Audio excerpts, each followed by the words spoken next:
What if I told you that Boruto's true villain isn't the Shinju? What if I told you that it's someone pretending to be his ally? You see, ever since Boruto returned to the village, he has never acted on his own accord. There was always someone in the background pulling the strings and making the decisions, and that person is Kashin Koji. Now this by itself doesn't mean much. You could argue that he's trying to get to the best possible future. The question is, the best possible future for whom?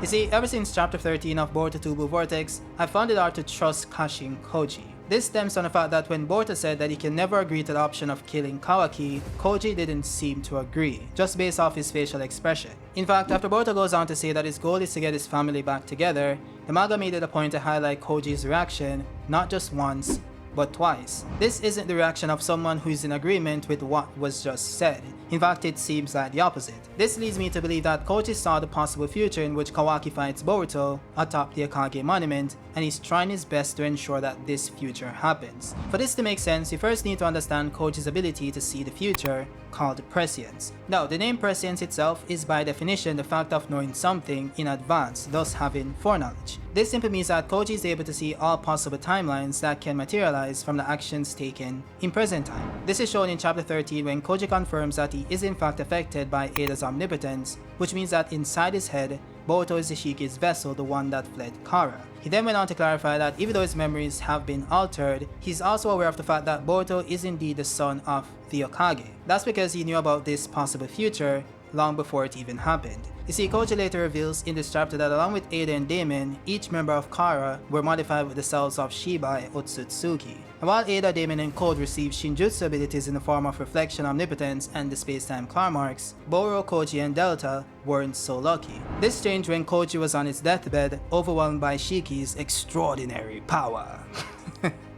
I don't know why I did that. Wait, this is when he awakened the Shinjutsu known as prescience, which originally belonged to Shibai Otsutsuki himself. It allowed him to see infinite possible futures in the form of strips of film. They tell the story of Barren Mode Naruto versus Ishiki, Boruto versus Kawaki, and even Code creating the Clawgrimes by shrinking the body of the Ten-Tails. Now these are things that happened in this timeline, but they also mentioned other possibilities that didn't materialize, such as a timeline in which Naruto dies in a battle versus Ishiki, then he resurrects in Kawaki's body, which of course led to the destruction of the planet using his divine tree. There's also another future in which Ishiki is defeated, but Kawaki goes on to kill Boruto and Sarada atop the Akage monument, which leads to Code feeding Kawaki to the Ten-Tails, thus resulting in the world being destroyed once again. So as opposed to one of the many futures he saw that became the current timeline, you also have other futures that didn't manifest. That's because the future isn't one straight path. Many narratives get snuffed out based on which branch of the multi-fault crossroad is taken. It's a battle royale between destinies, so to speak.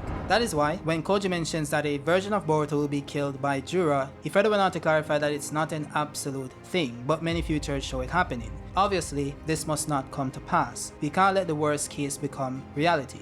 As I mentioned, there are infinite possibilities, and through you learning about this in current time, our future has already started to change, one take at a time. So this one confirms that you are able to change the future outcome of Boruto's timeline, but it also confirms that the futures Koji saw aren't existing realities, but instead possible future realities that can manifest based on decisions taken in the past. That is why it goes on to say that they can't let this worst case become reality, which simply means that they aren't separate universes, but instead possible future realities. Now the reason why Koji is a tad bit suspicious is because not only was his reaction to Boruto saying that he'll save Kawaki a bit suspect, but you also have a few instances in 2 Blue Vortex where it seems to be withholding information from Boruto. The first time this happened was in chapter 4 when the Ten-Tails evolved into the Shinju. The problem lies in the fact that Koji has the ability to see all possible futures, which means that he knew where the Ten-Tails was and when exactly it was going to evolve. Yet when Boruto asked him if he located the Ten-Tails in Code's dimension, he told him not yet, wait. This doesn't make sense since he should already know that the Ten-Tails is in this dimension because he saw every possible future, including this one. The only thing Boruto needed to wait for was Koji's toad entering that dimension, which would then allow him to then teleport to that dimension. This slight inconvenient delay then led to the Ten-Tails evolving moments before Boruto arrived, which Koji should have known was going to happen since he's able to see all possible futures. And I know some will argue that maybe he can't see bits and details, he can just see flashes of the future, but this clearly isn't the case based on what happened in chapter 16. So Koji was able to see every detail about Boruto's Flying Thunder God, including Boruto's own reasoning behind it. He knew exactly when it was created, he knew what it stemmed from, its weaknesses, and its perks. He knew every single minute detail about this ability, and I'm sure you can say the same thing about Rasengan Uzuhiko. He also knew that Ada would view that specific conversation and knew exactly when she would do it, which is why we see him cooperating with Ada in chapter 16 when he wasn't before that. So why is it that he could see everything else in detail but not the birth of the Shinju? There's also the fact that Koji implied that there was a time limit and that the 10 Tails would evolve at any moment, which means that he knew the exact date and time when the Shinjus would be created. So why did he wait until the exact day, just mere minutes before this happened, to attack Code? We know that Code has been looking for Boruto for over 2 years, and the reason why he came to the village was to lure him out. So why not stage an attack against Code a day before this was supposed to happen, thus preventing the birth of the 10 Tails? Well, that's likely because Koji never planned on doing so, and he has been playing Boruto this entire time. We have to remember that Koji is working with future information to change the events of the past, which of course leads to the future he sees best. Boruto of course has to blindly trust whatever Koji tells him, and of course work within the confines of what Koji deems to be the correct path. So Boruto doesn't question why Koji had him attack Code when he did, because he believes that Koji is working towards the best possible outcome, which is what Koji takes advantage of. So even though Koji says that Boruto is also a singularity, which are pretty much beings who diverge from the track called fate because of their knowledge of multiple futures, all of this still rests on whatever Koji tells him. So Boruto's existence as a singularity is in essence at the mercy of Koji himself. Now this goes back to one of the main inspirations behind Boruto's manga, which is of course the Matrix trilogy. As I mentioned before in my video about Boruto becoming one with Momoshiki, there are many similarities between both of these properties. This can be seen in the fact that Boruto is described as the hero of the story and the star of hope. He's pretty much the one as was Neo in the Matrix.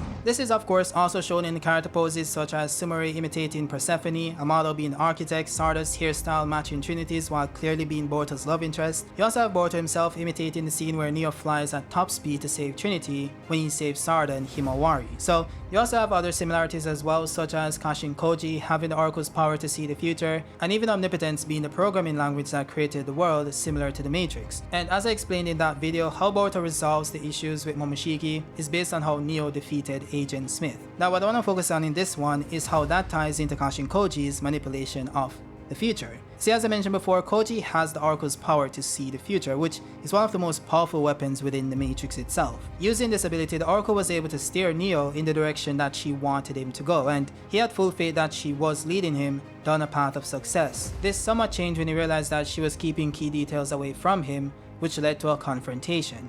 Does that include what things to tell me and what not to tell me? Of course not. Then why didn't you tell me about the architect? Why didn't you tell me about Zion and the ones before me? Why didn't you tell me the truth? Because it wasn't time for you to know. Now her response was that it wasn't time for him to know as yet, but she also said something at the end of the conversation which implies that she knew what was going to happen. Everything that has a beginning has an end. So the oracle said everything that has a beginning has an end, and this exact verbiage was repeated by Agent Smith in his final fight versus Neo. Everything that has a beginning has an end, Neo. Everything that has a beginning has an end. This is what led to him realizing that this was all a part of the oracle's plan, and that he needed to sacrifice himself in order to stop Agent Smith by allowing himself to be assimilated. So the reason why the oracle doesn't tell Neo about certain future events is because she wants them to play out as is, which is the same for Kashin Koji. He's selective about what he tells Boruto despite them both being singularities. That's because the events in which he wishes to change can be altered by Boruto knowing about them, and the ones he wants to stay the same, he keeps to himself. That is why Boruto was surprised to learn that Juro was after Himawari, and also that she has some connection to the Nine Tails. Koji likely kept that information from him since, knowing Boruto, he would likely try to protect Himawari from the moment he entered the village, thus also likely getting killed by Juro. Now this isn't really a sinister deed per se because Boruto dying would spell the end of the planet itself, but it does show that Koji is prepared to sacrifice anyone for the future he deems to be the best one, while Boruto would likely try to find another way. Now there's also the possibility that Koji isn't the one deciding what Boruto knows, instead it's Boruto himself. You see, the scene I mentioned before with the oracle explaining why she didn't tell Neo about certain events because it wasn't time yet didn't end there. Because it wasn't time for you to know. Who decided it wasn't time? You know who.